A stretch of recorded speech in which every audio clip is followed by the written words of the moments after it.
अद्भुत, रहस्यमय एवं दिव्य एक कोर्स भगवत गीता को समझने के लिए।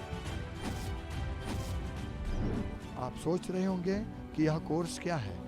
यह कोर्स संपूर्ण रूप से भगवत गीता पर आधारित है और भगवत गीता का प्राथमिक कोर्स है। तो प्रश्न होता है कि हम इस कोर्स में क्या समझेंगे। हम इस कोर्स में भगवत गीता के 5 विषयों की परिभाषा समझेंगे। जीव, ईश्वर, प्रकृति, काल और कर्म। अब प्रश्न ये होता है कि भगवत गीता के इन 5 विषयों को समझने का फल क्या है। यदि कोई व्यक्ति इन भगवत गीता के 5 विषयों को गंभीरता से समझ लेगा तो उसके जीवन का दृष्टिकोण बदल जाएगा। पहले दिन का विषय क्या है। मनुष्य जीवन का लक्ष्य क्या है अथवा उसका उद्देश्य क्या है। मनुष्य और पशु में क्या अंतर है।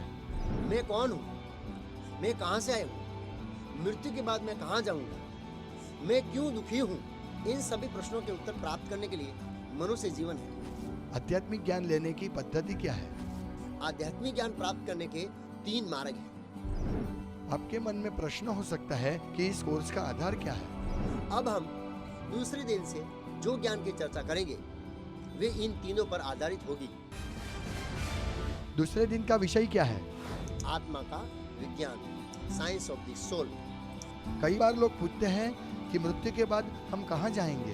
तो शास्त्र कहते हैं कि मृत्यु के बाद हम सामान्य रूप से 3 जगह पे जाते हैं। आत्मा इस शरीर में कहाँ रहती है। इस प्रसंग से ये साबित होता है कि आत्मा हृदय प्रदेश में रहता है। क्या आत्मा परमात्मा बन सकती है। तो आत्मा कभी भी परमात्मा नहीं बन सकती। इस पृथ्वी लोक में हम कहाँ से आए हैं। सामान्य रूप से इस पृथ्वी पर मनुष्य 3 जगह से आते हैं। हम क्यों दुखी है, उसका मूल कारण क्या है। जैसे मछली पानी के बिना सुखी नहीं हो सकती, उसी प्रकार जीव भगवान के बिना सुखी नहीं हो सकता। तीसरे दिन का विषय क्या है। भगवान कौन है, क्यों इतने सारे शास्त्र। भगवान की परिभाषा क्या है।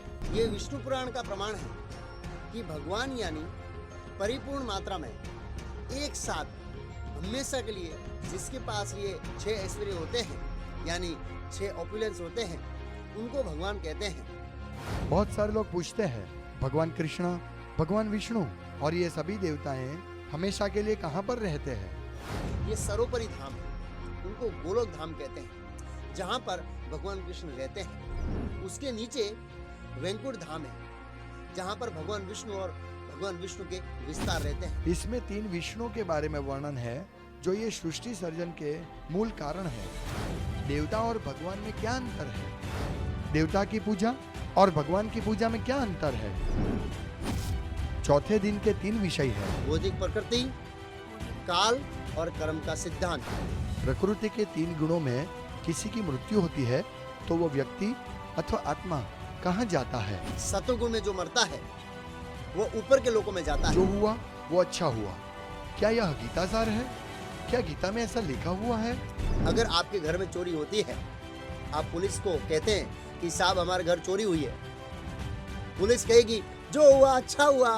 ये गीता का सार है, ये गीता का सार नहीं है। कर्म का फल कब मिलता है और हम किस जन्म के कर्म का फल भोग रहे हैं। हमें कर्म का फल सामान्य रूप से 4 स्तर पर मिलता है। पहला स्तर है जैसे कोई व्यक्ति किसी व्यक्ति को थप्पड़ मारता है तो सामने वाला तुरंत थप्पड़ मारता है।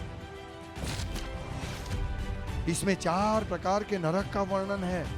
पहला है कुंभीपाक, जो कोई शराब पीता है तो उसको उतना ही बोतल लोहा पिघलाकर उसको पिलाते हैं। इन नरकों में जाने से कैसे बचा जाए। भगवान कृष्ण की शरण ग्रहण करने से बच सकते हैं। 5वें दिन का विषय क्या है। कौन सी योग पद्धति भगवान के साथ संबंध जोड़ने में सर्वश्रेष्ठ है। क्या सभी मार्ग एक ही ध्येय पर ले जाते हैं। क्या कलयुग में ध्यान संभव है। अब हम इस आधुनिक युग में लोग कैसा ध्यान करते हैं वो समझते हैं। भगवत गीता के अनुसार कौन सा योग श्रेष्ठ है। भगवान ने कई बार भगवत गीता में कहा है कि भक्ति के द्वारा ही मुझे जाना जा सकता है। किसकी भक्ति करनी चाहिए। दोनों पानी डाल रहे हैं, एक मूल में डाल रहा है और दूसरा पत्तों पर डाल रहा है। इसमें सबसे ज्यादा बुद्धिशाली कौन है। अगर आप इस सिद्धांत को समझ गए तो उसका मतलब आप पूरी भगवत गीता को समझ गए। कई बार लोग पूछते हैं कि कृष्ण भक्ति के अभ्यास में करना क्या है। ये एक स्कूल है, इसमें हम ABCD सीखेंगे। इस्कॉन के संस्थापक आचार्य कौन है? देसी भक्ति वेदांत स्वामी प्रभुपाद। मैं आपको चुनौती देता हूँ, जिंदगी में आपने ऐसा कोर्स कभी नहीं किया होगा, आप एक बार इस कोर्स को कीजिए। 5 विषय, 6 दिन, जवाब सभी प्रश्नों के।